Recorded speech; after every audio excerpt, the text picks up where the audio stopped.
So here's the charge pipe. We'll go on there like that.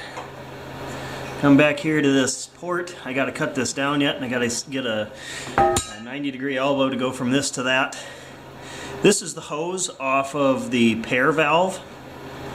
So what I'm going to do is just cut it off, and then where the crankcase vent goes in, I'm just going to loop this around to block it off. I'm going to have to get a filter for that, just a little push-on filter. So this is on, as you can see, because I needed to see where everything is going to end up, and I ended up just leaving this straight and just having the twist down on this end to get it. So it's twisted here a little bit to get it in closer, but then it's not going to be in my way, and it'll actually protect the air filter from getting hit by legs and stuff. So that's where I'm at. Just a quick update this time.